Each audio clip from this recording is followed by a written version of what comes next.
ప్రియమైన దేవుని వల్ల మనము ఈరోజు పాపాలను తీసివేయడానికి ఈ లోకానికి వచ్చిన యేసుక్రీస్తు వారు ఏం చేస్తే పాపాన్ని తీసివేయగలడు అన్న అంశాన్ని మనం ఈరోజు పరిశీలించే ప్రయత్నం చేద్దాం. అయితే ఇంతకుముందే మనము ధర్మశాస్త్రాన్ని కూర్చిన కొన్ని సంగతులను నేర్చుకుని ఉన్నాము. ఇది కూడా ఆ ధర్మశాస్త్రం అనే శీర్షికలోనే ఇంకొక భాగము అనే విషయాన్ని గమనించాలి. అయితే అసలు యేసుక్రీస్తు వారు ఎందుకు ఈ లోకానికి వచ్చాడు అన్న విషయాన్ని మనం ఆలోచించగలిగితే, పాపులను వెదికి రక్షించుటకు ఆయన ఈ లోకమునకు వచ్చెను అని లేఖనం తెలియజేస్తుంది. మరి పాపాలను తీసివేయడానికి ఈ లోకానికి వచ్చిన యేసుక్రీస్తు వారు ఏం చేస్తే ఆ పాపాన్ని తీసివేయగలడు, అసలు పాపాన్ని తీసివేయాలంటే ఏం చేయాలి అన్న అంశాన్ని మనం ఈరోజు నేర్చుకునే ప్రయత్నం చేద్దాం. అయితే ఏం చేసి యేసుక్రీస్తు పాపులను రక్షించాడు, పాపాన్ని తీసివేశాడు అనేది చాలా ప్రాముఖ్యమైన విషయం.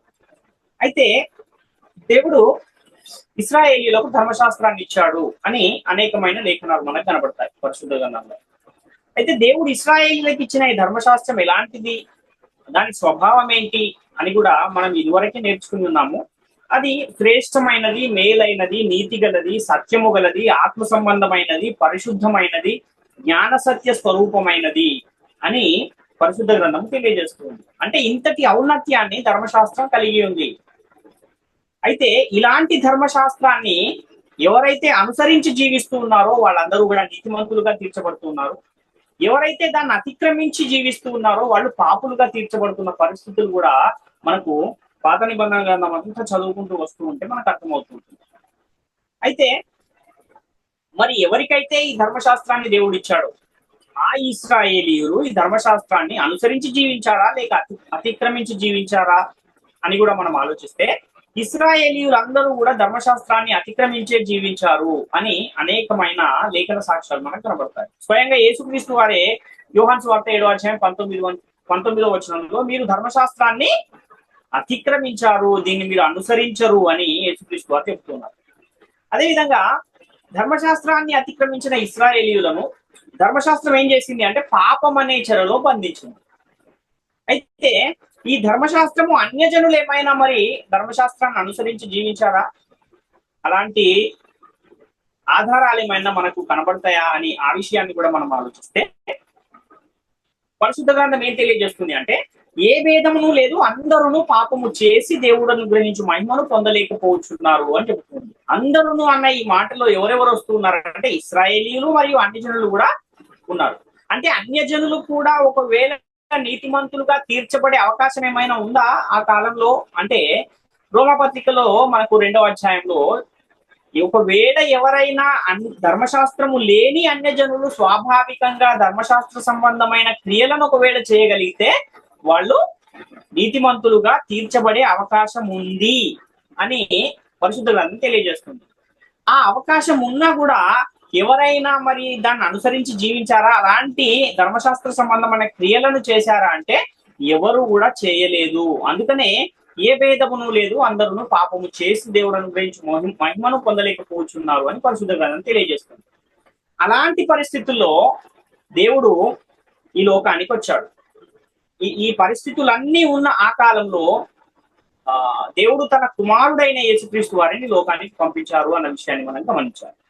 అయితే అసలు యేసుక్రీస్తు ఎందుకు వచ్చాడు ఈ లోకానికి, ఆయనను ఎందుకు దేవుడి లోకానికి పంపించాడు అంటే అందులో ప్రధానమైన కారణం ఏంటి అని మనం ఆలోచన చేయగలిగితే, పాపాన్ని తీసివేయడానికి, పాపులను వెదికి రక్షించడానికి యేసుక్రీస్తు వారు వచ్చారు. అంటే ఆయన అనేకమైన పనులను చేయడానికి ఈ లోకానికి వచ్చారు. అందులో ప్రధానమైనది ఏంటి అంటే పాపులను రక్షించడం అనేది ప్రధానమైన పని.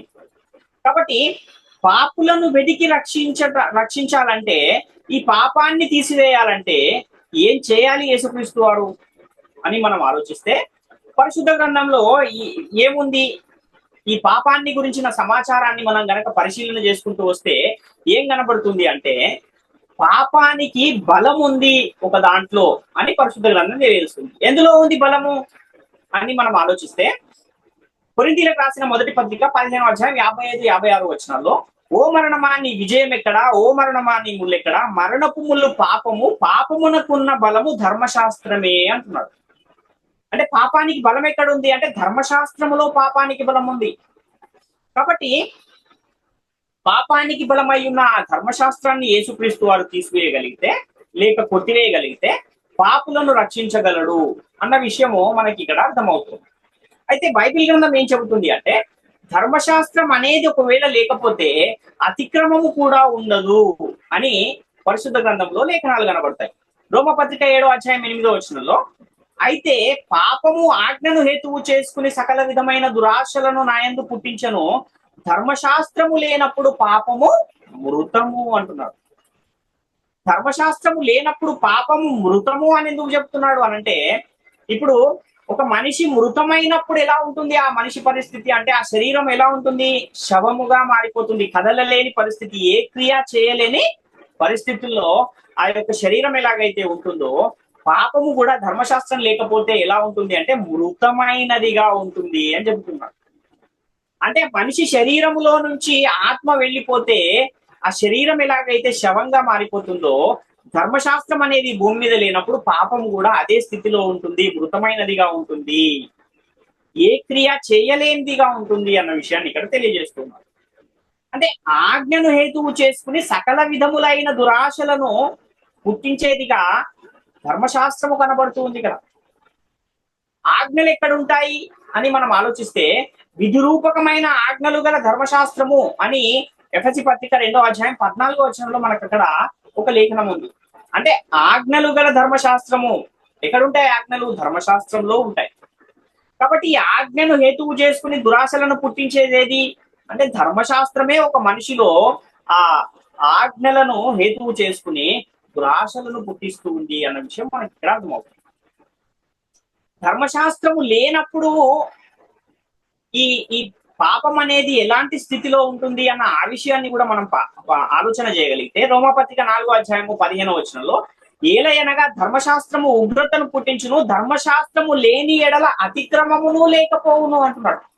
ఒకవేళ ధర్మశాస్త్రం అనేదే లేకపోతే అతిక్రమం అనేదే ఉండదు అన్న విషయాన్ని మనం గమనించాలి. కాబట్టి ఇప్పుడు పాపాన్ని తీసివేయడానికి ఈ లోకానికి వచ్చిన యేసుక్రీస్తు వారు ఏం చేయాలి అంటే పాపానికి బలమై ఉన్న ధర్మశాస్త్రాన్ని తీసివేయవలసిన అవసరం ఉంది అన్న విషయము మనకు అర్థమవుతుంది.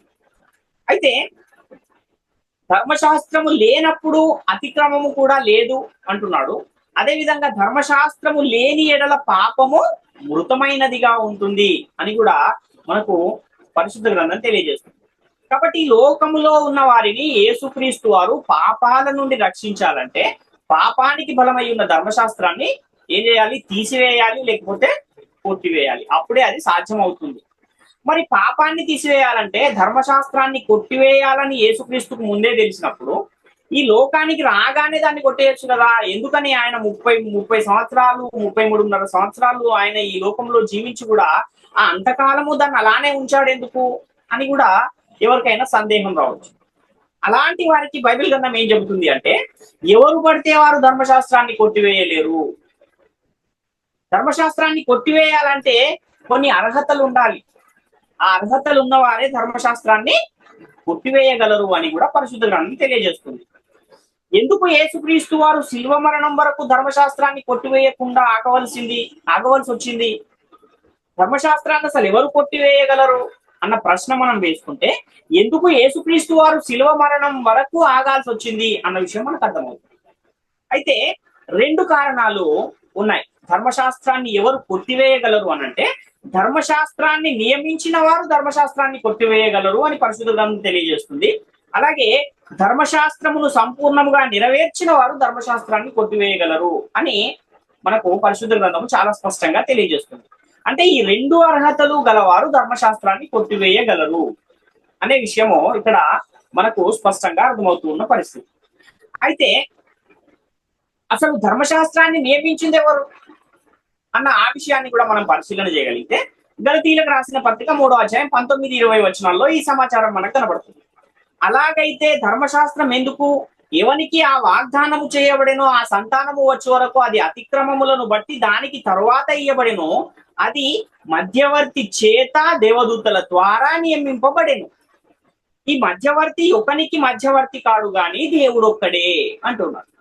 అంటే ఇక్కడ ధర్మశాస్త్రం ఎవరి ద్వారా నియమించబడింది అంటే ఇద్దరిని ఇక్కడ ప్రస్తావిస్తున్నాడు. ఒక ఆయనేమో మధ్యవర్తి అంటున్నాడు, ఇంకొకరేమో దేవదూతలు. అయితే ఇంతకి ఎవరి మధ్యవర్తి? ఈ ధర్మశాస్త్రం అనేది మధ్యవర్తి చేత దేవదూతల ద్వారా నియమించబడింది అని పరిశుద్ధ గ్రంథము తెలియజేస్తూ ఉన్నప్పుడు ఈ మధ్యవర్తి అసలు ఎవరు అన్న ఆ విషయాన్ని మనం ఆలోచన చేస్తే యేసుక్రీస్తు వారే మధ్యవర్తి అన్న విషయాన్ని పరిశుద్ధ గ్రంథము తెలియజేస్తుంది. 1 తిమోతి పత్రిక 2వ అధ్యాయం 5వ వచనంలో దేవుడు ఒక్కడే, దేవునికి నీ నరులకును మధ్యవర్తి ఒక్కడే, ఆయన క్రీస్తు యేసను నరుడు అన్న విషయాన్ని ఇక్కడ తెలియజేస్తున్నాడు. అంటే ఈ ధర్మశాస్త్రం అనేది మధ్యవర్తి చేత అంటే యేసుక్రీస్తు చేత మరియు దేవదూతల ద్వారా నియమింపబడింది అన్న విషయం ఇక్కడ మనము చూస్తున్నాం. యాకోబు పత్రిక 4వ అధ్యాయం 12వ వచనాన్ని కూడా మనం చూస్తే ఒకడే ధర్మశాస్త్రమును నియమించి న్యాయము విధించువాడు, ఆయనే రక్షించుటకును నశింపచేయుటకును శక్తిమంతుడై ఉన్నాడు, పరునికి తీర్పు తీర్చుటకు నీవెవడవు అన్న మాట ఇక్కడ మనకు కనబడుతుంది. అంటే రక్షించుటకును నశించుటకును శక్తి గలవాడు మరియు ధర్మశాస్త్రాన్ని నియమించిన వాడు ఎవరు అని మనం ఆలోచన చేయగలిగితే ఆ మధ్యవర్తే రక్షించుటకు నశించుటకు శక్తి గలవాడు మరియు ఆయన ధర్మశాస్త్రమును నియమించిన వాడు. ఎవరు ఆయన అంటే యేసుక్రీస్తు వారు అన్న విషయాన్ని మనం గమనించాలి. అయితే ఈ యేసుక్రీస్తు వారు ఎవరెవరికి మధ్యవర్తిగా ఉన్నాడు అంటే దేవునికి నరులకు మధ్యవర్తి. అంతేకాదు ఈయన కొత్త నిబంధనకు కూడా మధ్యవర్తిగా మనకు పరిశుద్ధ గ్రంథము పరిచయం చేస్తుంది. హెబ్రీ పత్రిక 12వ అధ్యాయం 24వ వచనంలో కొత్త నిబంధనకు మధ్యవర్తి అయిన యేసునొద్దకును హేబెలు కంటే మరి శ్రేష్టముగా పలుకు ప్రోక్షణ రక్తమునకును మీరు వచ్చి ఉన్నారు అంటున్నాడు ఇక్కడ. అంటే ఆయన దేవునికి నరులకు కూడా మధ్యవర్తి మరియు క్రొత్త నిబంధనకు కూడా ఆయన మధ్యవర్తి. కాబట్టి క్రొత్త నిబంధనను అనుసరించు వారు కూడా ఎవరి యొద్దకు వెళ్ళాలి? దేవుని యొద్దకు వెళ్ళాలి. అంటే దేవునికి క్రొత్త నిబంధన అనుసరించు వారికి కూడా యేసుక్రీస్తు వారు ఇక్కడ మధ్యవర్తిగా మనకు కనబడుతూ ఉన్న పరిస్థితి మనం చూస్తున్నాం. హెబ్రీ పత్రిక 9వ అధ్యాయం 15వ వచనాన్ని కూడా మనం చూస్తే ఈ హేతువు చేత మొదటి నిబంధన కాలములో జరిగిన అపరాధముల నుండి విమోచనము కలుగుటకై ఆయన మరణము పొందినందున పిలువబడిన వారు నిత్యమైన స్వాస్థ్యమును గుర్చిన వాగ్దానమును పొందు నిమిత్తము ఆయన క్రొత్త నిబంధనకు మధ్యవర్తి ఆయను అంటున్నాడు. ఇంకా హెబ్రీ పత్రిక 8వ అధ్యాయం 6వ వచనంలో కూడా ఈయన అయితే ఇప్పుడు మరి ఎక్కువైన వాగ్దానములను బట్టి నియమింపబడిన మరి ఎక్కువైన నిబంధనకు మధ్యవర్తి అయి ఉన్నాడు గనుక మరి శ్రేష్టమైన సేవకత్వమును పొంది ఉన్నాడు. ఎవరిని గురించి రాయబడుతుంది ఈ మాట అని మనం ఆలోచిస్తే 8వ అధ్యాయం మొదటి నుంచి చూసుకుంటూ వస్తే యేసుక్రీస్తు వారిని గురించే ఈయన అయితే ఇప్పుడు మరి ఎక్కువైన వాగ్దానములను బట్టి నియమింపబడిన మరి ఎక్కువైన నిబంధనకు మధ్యవర్తి అయి ఉన్నాడు అని ఇక్కడ మనకు లేఖనం కనబడుతుంది. కాబట్టి ధర్మశాస్త్రాన్ని ఎవరు కొట్టివేయగలరు అంటే ధర్మశాస్త్రాన్ని నియమించిన వారు కొట్టివేయగలరు. అలాగే ధర్మశాస్త్రాన్ని సంపూర్ణంగా అనుసరించిన వారు లేక ధర్మశాస్త్రాన్ని నెరవేర్చిన వారు ధర్మశాస్త్రాన్ని కొట్టివేయగలరు అని పరిశుద్ధ గ్రంథం తెలియజేస్తుంది. అందుకే యేసుక్రీస్తు వారు ఏమంటున్నారంటే ధర్మశాస్త్రం అంతయు నెరవేరు వరకు అందులో నుండి ఒక సున్నా అయినను పొల్లైనను తప్పిపోదని మీతో నిశ్చయముగా చెప్పుచున్నాను అని యేసుక్రీస్తు వారు మత్తయి సువార్తలో 5వ అధ్యాయం 18వ వచనంలో తెలియజేస్తున్నారు. అంటే ధర్మశాస్త్రం అంతా నెరవేరితే అనగా ధర్మశాస్త్రము సంపూర్ణంగా ఎవరైనా నెరవేరిస్తే అది తప్పిపోయే అవకాశం ఉంది అనే ఇక్కడ యేసుక్రీస్తు వారు చెబుతున్నారు అన్న విషయాన్ని మనం గమనించాలి. మత్తయి సువార్త 5వ అధ్యాయం 17, 18 వచనాలు మనం చూస్తే ధర్మశాస్త్రమునైనను ప్రవక్తల వచనములనైనను కొట్టివేయటకు నేను రాలేదు, ఆకాశమును భూమియు గతించిపోయిననే గాని ధర్మశాస్త్రం అంతయు నెరవేరు వరకు దాని నుండి ఒక పొల్లైనను ఒక సున్నా అయినను తప్పిపోదని మీతో నిశ్చయముగా చెప్పుచున్నాను. ధర్మశాస్త్రం అంతయు నెరవేరు వరకు తప్పిపోదు. ఒకవేళ నెరవేరితే తప్పిపోయే అవకాశం ఉంది అన్న విషయం మనకి ఇక్కడ అర్థమవుతుంది. యాకోబు పత్రికలో కూడా 4వ అధ్యాయం 11వ వచనాన్ని మనం చూడగలిగితే సహోదరులారా ఒకనికి విరోధముగా ఒకడు మాట్లాడకుడి, తన సహోదరునికి విరోధముగా మాట్లాడి తన సహోదరునికి తీర్పు తీర్చువాడు ధర్మశాస్త్రమునకు వ్యతిరేకముగా మాట్లాడి ధర్మశాస్త్రమునకు తీర్పు తీర్చుచున్నాడు. నీవు ధర్మశాస్త్రమునకు తీర్పు తీర్చిన ఎడల ధర్మశాస్త్రమును నెరవేర్చువాడవు కాక న్యాయము విధించువాడవైతివి అని ఇక్కడ మనకి ఇంకొక లేఖనం కనబడుతుంది. అంటే తన సహోదరునికి విరోధముగా మాట్లాడి తన సహోదరునికి తీర్పు తీర్చువాడు ఎవరికి తీర్పు తీరుస్తున్నాడని ఇక్కడ తెలియజేస్తున్నాడు. అంటే ధర్మశాస్త్రానికే తీర్పు తీర్చేవాడుగా ఇక్కడ పరిశుద్ధ గ్రంథం తెలియజేస్తుంది. ఒకవేళ ధర్మశాస్త్రమునకే తీర్పు తీరిస్తే అలాంటి వారు ఏమవుతారు అని చెబుతున్నాడు. అంటే న్యాయము విధించు వారు అవుతారు అంటున్నాడు. మరి యేసుక్రీస్తు ప్రభు వారు ఎక్కడైనా ధర్మశాస్త్రానికి తీర్పు తీర్చారా? తీర్పు తీర్చినట్టుగా ఎక్కడైనా మనకు సందర్భాలు ఏమైనా పరిశుద్ధ గ్రంథంలో కనబడతాయా అంటే యేసుక్రీస్తు ప్రభువుల వారు ధర్మశాస్త్రములో మోషే చెప్పిన కొన్ని ఆజ్ఞలను మారుస్తున్నట్టుగా మనకు కొన్ని లేఖనాలు కనబడతాయి. మత్తయి సువార్తలో మనం 5వ అధ్యాయంలో 5వ అధ్యాయము 21-24 వచనాలు చూడగలిగితే, నరహత్య చేయవద్దు, నరహత్య చేయువాడు విమర్శకు లోనగునని పూర్వీకులతో చెప్పబడిన మాట మీరు విన్నారు కదా. నేను మీతో చెప్పున్నదేమనగా తన సహోదరుని మీద కోపపడు ప్రతివాడు విమర్శకు లోనగును, తన సహోదరుని చూచి వ్యర్థుడా అని చెప్పువాడు మహాసభకు లోనగును, ద్రోహి అని చెప్పువాడు నరకాగ్నికి లోనగును. కావున నీవు బలిపీఠమునొద్ద అర్పణము నడిపించుచుండగా నీ మీద నీ సహోదరునికి విరోధమేమైనా కలదని అక్కడ నీకు జ్ఞాపకమునకు వచ్చిన ఎడల అక్కడ బలిపీఠము ఎదుటనే నీ అర్పణను విడిచిపెట్టి మొదట వెళ్ళి నీ సహోదరునితో సమాధాన పడుము, అటు తర్వాత వచ్చి నీ అర్పణను అర్పింపుము అని ఇక్కడ మనం ఒక లేఖనాన్ని చూస్తున్నాం. అంటే నరహత్య చేయువాడు విమర్శకు లోనవుతాడు అనేమో పాత నిబంధన గ్రంథం తెలియజేస్తూ ఉంటే, యేసుక్రీస్తు వారు ఇక్కడ ఏం చేస్తూ ఉన్నారు అని అంటే ఒక సహోదరుని ద్రోహి అని చెప్పువాడే విమర్శకు లోనయ్యే కాలంలో మనం ఉన్నాము. ఆ ఆజ్ఞ మార్చబడుతూ ఉంది అని చెబుతున్నారు. ఎవరు మారుస్తూ ఉన్నారు ఈ ఆజ్ఞను అంటే యేసుక్రీస్తు వారే మారుస్తున్నారు. అంటే ఇప్పుడు యేసుక్రీస్తు వారు ఏం చేస్తున్నట్టు అంటే ధర్మశాస్త్రానికే తీర్పు తీరుస్తున్నట్టుగా కనబడట్లేదు మనకు. కాబట్టి యేసుక్రీస్తు వారు ఏం చేస్తూ ఉన్నారు అంటే ధర్మశాస్త్రానికే తీర్పు తీరుస్తూ ఉన్నారు అన్న విషయాన్ని మనం ఇక్కడ గ్రహించువారమైన.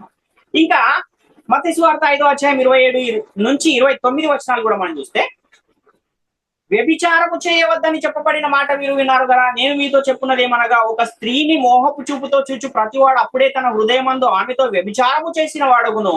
నీ కుడి కన్ను నిన్ను అభ్యంతరపరిచిన ఎడల దాని పెరికి నీ యొద్ద నుండి పారవేయము. నీ దేహమంతయు నరకములో పడకుండా నీ అవయవములలో ఒకటి నశించుట నీకు ప్రయోజనకరమవును కదా అంటున్నాడు ఇక్కడ.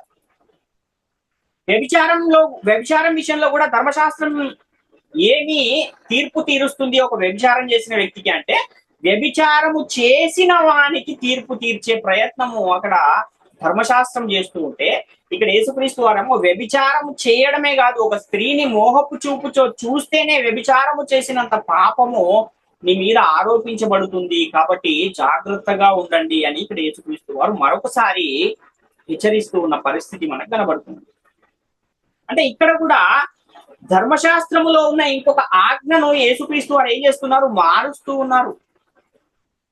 అంటే న్యాయము విధిస్తూ ఉన్నారు. న్యాయము విధించు వారు ఏం చేయొచ్చు, ధర్మశాస్త్రాన్ని తీసివేసే ఒక అర్హతను వారు పొందుకుంటారు అన్న విషయాన్ని మనం ఇంతకు ముందే యాకోబు పత్రిక 4వ అధ్యాయం 11వ వచనంలో చూసాం. మత్తయి సువార్త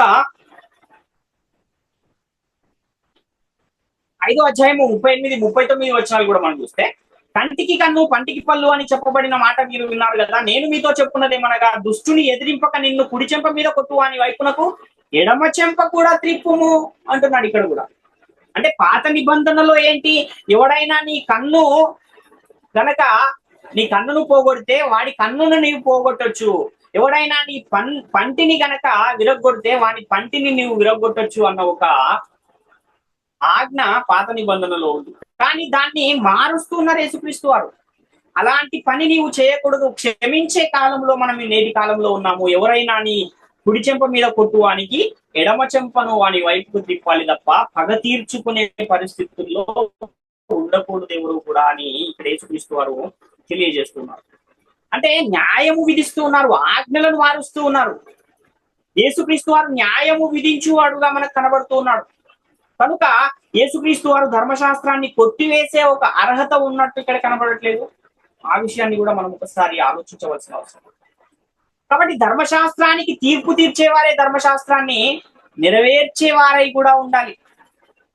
మరి యేసుక్రీస్తు వారు ధర్మశాస్త్రాన్ని నెరవేర్చారా అని మనం ఆలోచిస్తే, యోహాను సువార్త 17:4 చేయుటకు నీవు నాకు ఇచ్చిన పని నేను సంపూర్ణముగా నెరవేర్చి భూమి మీద నిన్ను మహిమపరిచితిని అంటున్నాడు యేసుక్రీస్తు. అంటే ఈ భూమి మీదికి శరీరాన్ని ధరించుకొని వచ్చిన వారు ఎవరైనా సరే దేన్ని అనుసరించాలి భూమి మీద అంటే దేవుడిచ్చిన ధర్మశాస్త్రాన్ని అనుసరించిన వారుగా ఉన్నారు. ప్రత్యేకంగా ఇశ్రాయేలు వంశంలో పుట్టిన వారు కంపల్సరీగా తప్పనిసరిగా ధర్మశాస్త్రాన్ని అనుసరించి జీవించాల్సిన అవసరం. అంటే వారికి ఉన్న అన్ని పనులలో ధర్మశాస్త్రాన్ని కూడా అనుసరించాలి అనేది తప్పనిసరిగా వారికి విధించబడిన ఒక పని. కాబట్టి ఇశ్రాయేలు వంశములో పుట్టిన యేసుక్రీస్తు వారు ఏం చెబుతున్నాడు దేవునితో? ఆయన ప్రార్థన చేస్తూ నీవు నాకు ఇచ్చిన పనిని నేను సంపూర్ణముగా నెరవేర్చాను అని యేసుక్రీస్తు వారు చెబుతున్నారు. అంటే ధర్మశాస్త్రాన్ని అనుసరించే పనిని కూడా ఆయన సంపూర్ణంగా నెరవేర్చాడు అన్న విషయం మనకి ఇక్కడ అర్థమవుతుంది. అంటే యేసుక్రీస్తు వారికి ధర్మశాస్త్రాన్ని కొట్టివేయడానికి కావలసిన అర్హతలు రెండు కూడా మనకి ఇక్కడ కనబడుతున్నాయి. అంటే న్యాయము విధించేవాడుగా యేసుక్రీస్తు వారు కనబడుతున్నారు. అదే విధంగా ధర్మశాస్త్రాన్ని సంపూర్ణంగా నెరవేర్చిన వాడుగా కూడా యేసుక్రీస్తు వారు మనకి ఇక్కడ కనబడుతున్నారు. అందుకే యేసుక్రీస్తు వారు ఏం చేశారంటే సిలువలో ధర్మశాస్త్రాన్ని కొట్టివేశారు అని కూడా పరిశుద్ధ గ్రంథం తెలియజేస్తుంది.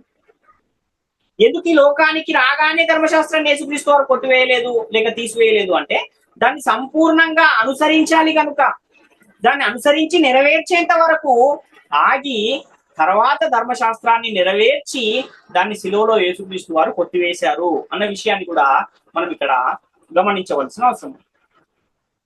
అంటే ధర్మశాస్త్రానికి లోబడి ఉన్న వారిని విమోచించడానికి యేసుక్రీస్తు వారు ఏం చేయాలి, ఏం చేయవలసిన అవసరం వచ్చింది అంటే ధర్మశాస్త్రానికి లోబడి జీవించవలసిన అవసరం వచ్చింది.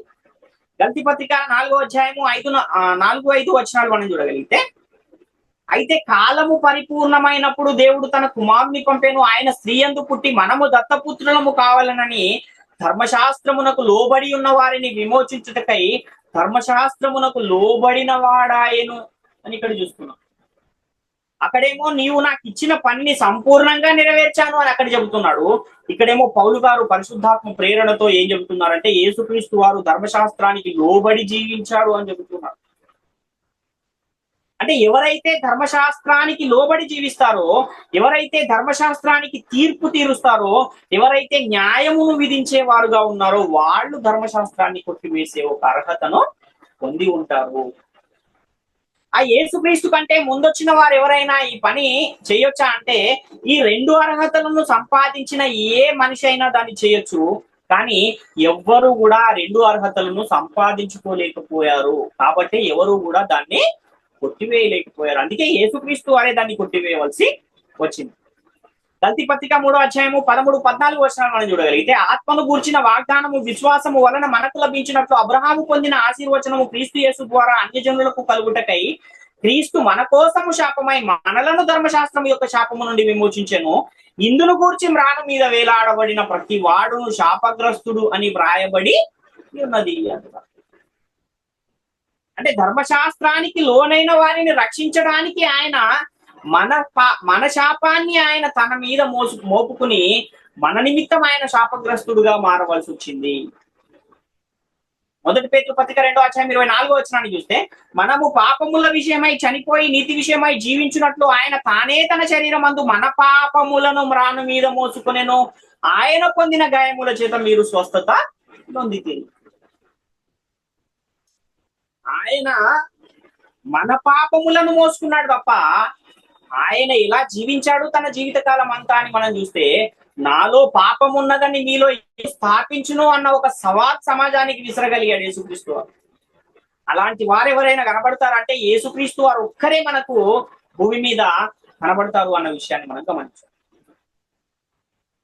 అంటే మనము నీతి విషయమై జీవించినట్లు యేసుక్రీస్తు తన శరీరమందు మన పాపాలను మోసుకుని ఆయన శాపగ్రస్తుడుగా మారవలసి వచ్చింది. కాబట్టి యేసుక్రీస్తు ధర్మశాస్త్రాన్ని నియమించిన వాడు కనుక ధర్మశాస్త్రానికి తీర్పు తీర్చగలిగాడు. అంతేకాదు ఆయన రక్తమాంసములలో పాలివాడయ్యాడు కనుక ఆయన కూడా ధర్మశాస్త్రానికి లోబడి జీవించి ధర్మశాస్త్రాన్ని సంపూర్ణంగా నెరవేర్చి ఆ తర్వాత దాన్ని సిలువలో కొట్టివేశాడు అన్న విషయాన్ని మనం గమనించాలి. అయితే కొంతమంది యేసుక్రీస్తు నేను ధర్మశాస్త్రాన్ని కొట్టివేయటకు రాలేదు, దాన్ని నెరవేర్చడానికే వచ్చాను అని చెప్పాడు కదండి అని కూడా అడిగేవారు లేకపోతే. ఆ మాట 17వ వచనంలో కనబడుతుంది. 18వ వచనంలో ఉన్న మాటను కూడా ఆలోచించవలసిన అవసరం ఉంది. మత్తయి సువార్త 5వ అధ్యాయం 17, 18 వచనాలు మనం చూస్తే, ధర్మశాస్త్రమునైనను ప్రవక్తల వచనములనైనను కొట్టివేయ వచ్చి తినని తలంచవద్దు, నెరవేర్చుటకే గాని కొట్టివేయటకు నేను రాలేదు. ఆకాశమును భూమియు గతించిపోయిననే గాని ధర్మశాస్త్రం అంతయు నెరవేరు వరకు దాని నుండి ఒక పొల్లైనను ఒక సున్నయైనను తప్పిపోదని మీతో నిశ్చయముగా చెప్పుచున్నాను అని ఇక్కడ యేసుక్రీస్తు వారు చెబుతున్నారు. అయితే అదే వచనంలో ఇప్పుడు మనం 18వ వచనాన్ని చదివాం కనుక అందులో ఉన్న ఆ విషయాన్ని కూడా ఆలోచిస్తే అక్కడ ఈ విషయం ఇంకా కొంచెం సులభంగా అర్థమవుతుంది. అంటే ధర్మశాస్త్రం అంతా నెరవేరేంత వరకు అందులో ఒక సున్నా గాని పొల్లు గాని తప్పిపోదు. ఒకవేళ నెరవేరితే ఇక్కడ ఎవరు రారు, ఈ విధంగా ఎవరు ఆలోచించరు. నెరవేరకపోతే నెరవేరనంత వరకు తప్పిపోదు, కానీ నెరవేరిపోతే తప్పిపోయే అవకాశం ఉంది కదా అని కూడా ఆలోచిస్తే అప్పుడు అది అర్థమయ్యే అవకాశం ఉంది. అయితే యేసుక్రీస్తు లోకానికి వచ్చి ఏం చేశారు అంటే, యూదులకు అన్యజనులకు మధ్య గోడగా ఉన్న ధర్మశాస్త్రాన్ని ఆయన నెరవేర్చాడు కనుకనే అది తప్పిపోయింది. ఆ విషయాన్ని కూడా మనం గమనించవలసిన అవసరం. నెరవేరు వరకు తప్పిపోదు అని చెప్పినప్పుడు సంపూర్ణంగా నెరవేరితే తప్పిపోయే అవకాశం ఉంది కదా అని కూడా ఆలోచించాల్సిన అవసరం ఉంది. ప్రియులారా గమనించాలి. కాబట్టి నెరవేరితే తప్పిపోతుంది అని కూడా ఉన్న ఆ మాటను వదిలేసి ఆ పైనున్న మాటనే పట్టుకుని ఆయన నెరవేర్చుటకే వచ్చాను అని చెబుతున్నాడు కదా అని చాలా మంది ఆలోచిస్తున్నారు. కానీ అది నెరవేరితే తప్పిపోయే అవకాశం ఉంది కదా అన్న ఆ కోణంలో కూడా ఆలోచించాలి. మరి ఇంతకీ యేసుక్రీస్తు ధర్మశాస్త్రాన్ని కొట్టివేశాడా, కొట్టివేయలేదా? ఒకవేళ ధర్మశాస్త్రము కొట్టివేయబడలేదు అనుకోండి, ఏం జరుగుతుందో ఎవరైనా ఆలోచించారా?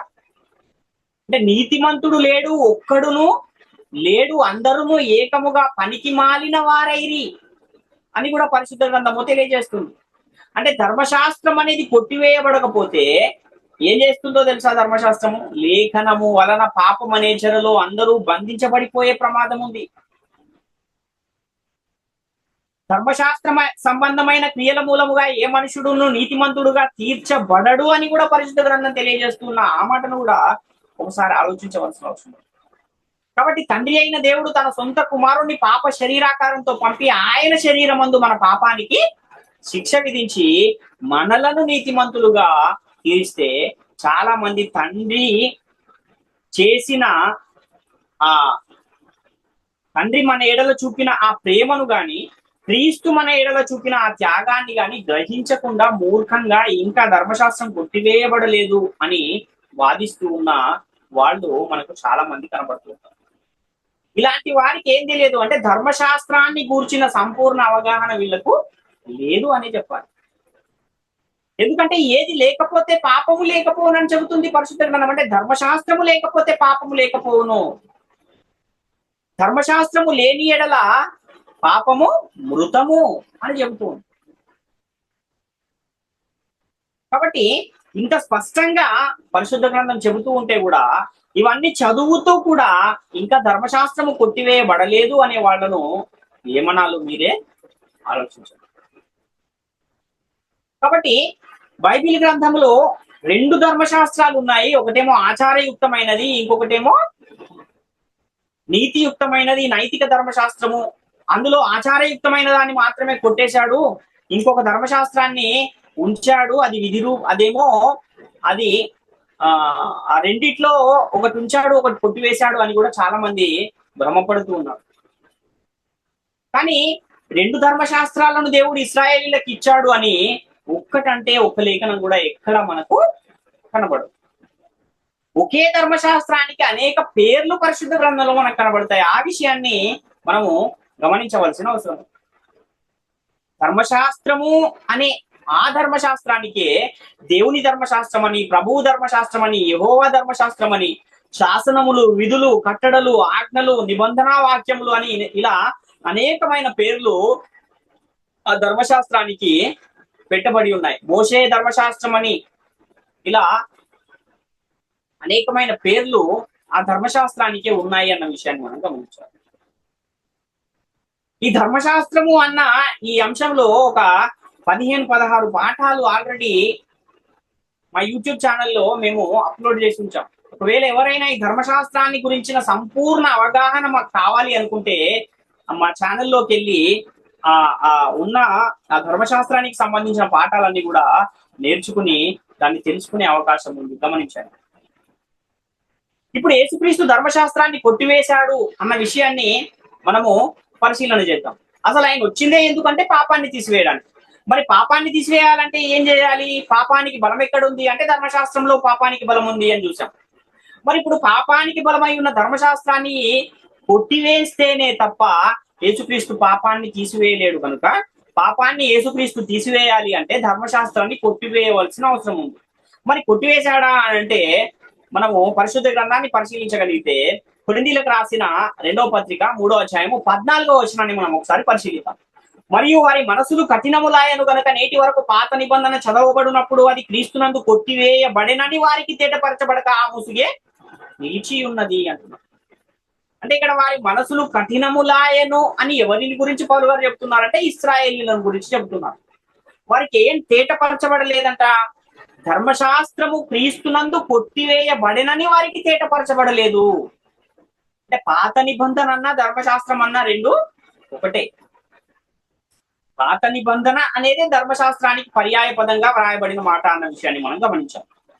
కాబట్టి నేటి కాలంలో కూడా ధర్మశాస్త్రం ఇంకా కొట్టివేయబడలేదు అనే వారికి, లేక సగమే కొట్టేశాడు ఇంకో సగం ఉంచాడు అనే వారికి కానీ వారి విషయంలో ఏం జరుగుతుంది అని అంటే, ఆ రోజు ఎలాగైతే ఇశ్రాయేలీయులు మనసులు కఠినములయ్యాయో వాళ్ళకి ఎలాగైతే ముసుగు అనేది ఉందో నేటి కాలంలో ఇలా చెప్పేవారికి కూడా వారి మనసులు కఠినములుగా ఉన్నాయి, వాళ్ళ మీద కూడా ముసుగు అనేది ఉంది. ఎప్పుడైతే వారు ఆ ముసుగుని తీసి యేసుక్రీస్తు వైపుకు తిరుగుతారో అప్పుడు వాళ్లకు ఈ విషయాలన్నీ కూడా అర్థమయ్యే అవకాశం ఉంది. ఇంకా మనం చూడగలిగితే ఎఫెసీ పత్రిక 2వ అధ్యాయం 14వ వచనంలో ఆయన మన సమాధానమై ఉండి మీకును మాకును ఉండిన ద్వేషమును అనగా విధిరూపకమైన ఆజ్ఞలు గల ధర్మశాస్త్రమును తన శరీరమందు కొట్టివేయుట చేత మధ్య గోడను పడగొట్టి మన ఉభయులను ఏకము చేసెను అని ఇక్కడ చూస్తున్నాం. విధిరూపకమైన ఆజ్ఞలు గల ధర్మశాస్త్రమును తన శరీరమందు కొట్టివేయుట చేత అంటే కొట్టివేశాడు అని చెబుతున్నాడు. ఇంత స్పష్టంగా కొట్టివేశాడు అని చెబుతూ ఉంటే కూడా ఇంకా లేదు ధర్మశాస్త్రం అమల్లో ఉంది అనేవారు మరి వాళ్ళు ఏం చదువుతున్నారో బైబిల్ గ్రంథాన్ని ఒకసారి తమను తామే పరిశీలించుకోవాల్సిన అవసరం. అంటే అన్యజనులకు ఇశ్రాయేలీయులకు ఒక మధ్య గోడ ఉంది, ద్వేషం ఉంది. ఆ ద్వేషం ఏంటి అంటే ధర్మశాస్త్రము. ధర్మశాస్త్రము అనే ఆ మధ్య గోడను, ద్వేషము అనే ఆ ధర్మశాస్త్రమును యేసుక్రీస్తు వారు ఏం చేశారంటే సిలువలో దాన్ని కొట్టివేశారు అన్న విషయాన్ని ఇక్కడ తెలియజేస్తున్నారు. ఒకవేళ ధర్మశాస్త్రం అనేది కొట్టివేయబడకపోతే అన్యజనులు ఎప్పటికీ కూడా ఎలా ఉండిపోతారంటే పాపులుగానే ఉండిపోయే ప్రమాదం ఉంది. కనుకనే యేసుక్రీస్తు వారు ఏం చేశారంటే సిలువలో ధర్మశాస్త్రాన్ని కొట్టివేశారు.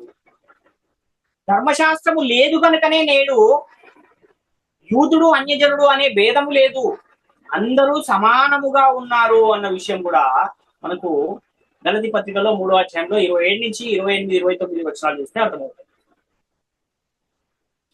కొలసీ పత్రిక 2వ అధ్యాయం 13-15 వచనాలు కూడా మనం చూడగలిగితే, మరియు అపరాధముల వలనను శరీరమందు సున్నతి పొందకై ఉంట వలనను మీరు మృతులై ఉండగా దేవుడు వ్రాతరూపకమైన ఆజ్ఞ వలన మన మీద రుణముగాను మనకు విరోధముగాను ఉండిన పత్రమును మేకులతో సిలువకు కొట్టి దాని మీద చేవ్రాతను తుడిచివేసి మనకు అడ్డము లేకుండా దానిని ఎత్తివేసి మన అపరాధములన్నింటినీ క్షమించి ఆయనతో కూడా మిమ్మును జీవింపజేసెను.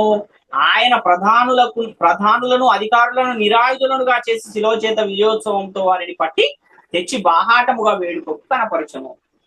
ఇక్కడ కూడా వ్రాతరూపకమైన ఆజ్ఞల వలన మన మీద రుణముగాను విరోధముగాను ఉండిన పత్రమును మేకులతో సిలువకు కొట్టి దాని మీద చేవ్రాతను తుడిచివేసి మనకు అడ్డం లేకుండా ఎత్తివేశాడు అని చెబుతున్నారు. అలా ఎత్తివేయడం వలన ఏం జరిగిందంట? అపరాధములన్నింటినీ క్షమించాడు. అపరాధములు అంటే పాపములు. ఇప్పుడు పాపములు క్షమించబడాలంటే ఏం చేయాలి?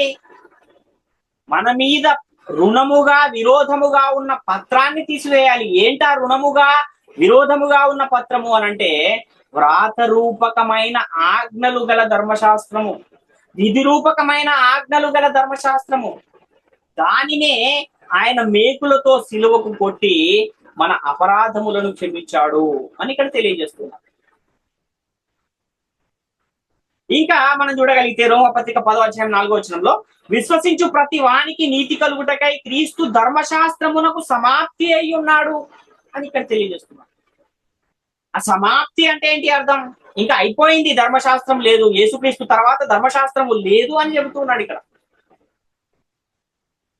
ఇన్ని చెప్పినా కూడా ఇంకా ధర్మశాస్త్రం ఉందండి మాకు అని ఒకవేళ ఎవరైనా అంటే అది ఇంకా మీ విజ్ఞతకే వదిలేస్తుంది. హెబ్రీ పత్రిక 7:18-19 కూడా చూస్తే ఆ ధర్మశాస్త్రము దేనికి నీ సంపూర్ణ సిద్ధి కలగజేయలేదు కనుక మా ముందియబడిన ఆజ్ఞ బలహీనమైనందునను నిష్ప్రయోజనమైనందునను అది నివారణ చేయబడి ఉన్నది. అంతకంటే శ్రేష్టమైన నిరీక్షణ దాని వెంట ప్రవేశపెట్టబడిను, దీని ద్వారా దేవుని యొద్దకు మనం చేరుచున్నాము అంటున్నాడు. అంటే ఆ ముందున్న ఆ ధర్మశాస్త్రము ఎలాంటిది అని అంటే అది సంపూర్ణ సిద్ధి కలగజేయలేదు, అది బలహీనమైనది, నిష్ప్రయోజనమైనది, అందుకే అది నివారణ చేయబడి ఉన్నది.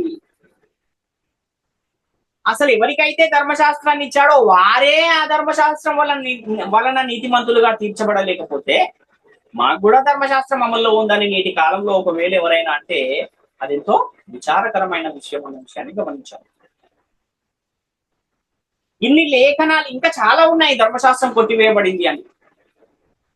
ఇవన్నీ చూపించినా సరే లేదండి ధర్మశాస్త్రం ఇంకా ఉంది అని ఒకవేళ ఎవరైనా అంటే అలాంటి వారికి కూడా పౌలు గారు ఒక హెచ్చరికను చేస్తున్నారు. దాన్ని కూడా మనం చూడగలిగితే గలతీ పత్రిక 5:4 మీలో ధర్మశాస్త్రము వలన నీతిమంతులన్నీ తీర్చబడు వారెవరో వారు క్రీస్తులో నుండి బొత్తిగా వేరు చేయబడి ఉన్నారు, కృపలో నుండి తొలగిపోయి ఉన్నారు అంటున్నాడు.